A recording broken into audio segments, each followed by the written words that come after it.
Dans l'un de vos cours sur la e-formation du Birkat Amazon, vous mentionnez qu'il faut faire Netila avant de consommer un aliment mouillé par l'un des 7 liquides. Est-ce le cas si on fait par exemple un jus avec un fruit qu'on a mouillé auparavant? Donc il y a deux façons de comprendre votre question, c'est pas très clair. J'ai expliqué les deux façons et donné les deux réponses. Alors la première façon qu'on comprend, si maintenant on prend un aliment, qu'on mouille avec du jus de fruits, est-ce qu'on doit faire une daïm avant de consommer cet aliment? Donc il y a une loi qui dit que chaque fois qu'on prend un aliment mouillé avec un des 7 liquides, il faut faire une daïm sans bracha.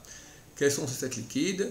En hébreu, il y a des aberrations qui sont yad shachad dam, yad, yud, daled, yud, c'est du vin, daled, c'est dvash, c'est du miel, shin, c'est shemen, de l'huile d'olive, chet, c'est halav, c'est du lait, tet, c'est de la rosée, tal, c'est la rosée, dam, c'est du sang, et même maim, de l'eau.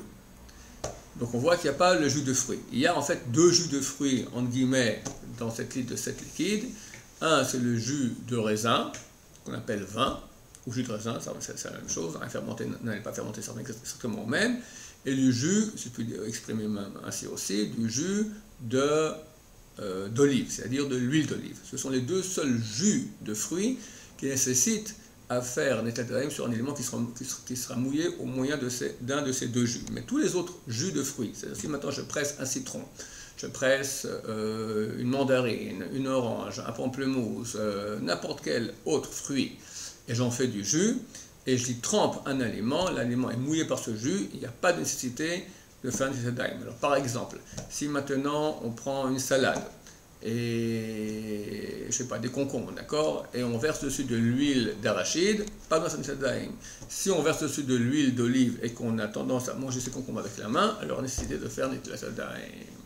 Deuxième façon de comprendre une question, est-ce qu'on doit faire Netilat Yadayim si on veut boire un jus qui a été fait avec un fruit qui est mouillé? Non. La seule obligation de faire Netilat Yadayim ne concerne que lorsqu'on va manger un aliment solide qui est mouillé avec un de ces 7 liquides. Lorsqu'on fait un jus avec n'importe quel fruit, même s'il y a un peu d'eau ou un de ces 7 liquides qui est mélangé à ce jus, il n'y a aucune obligation de faire Netilat Yadayim avant de boire ce jus. Bon appétit et bonne pureté des mains. Amen.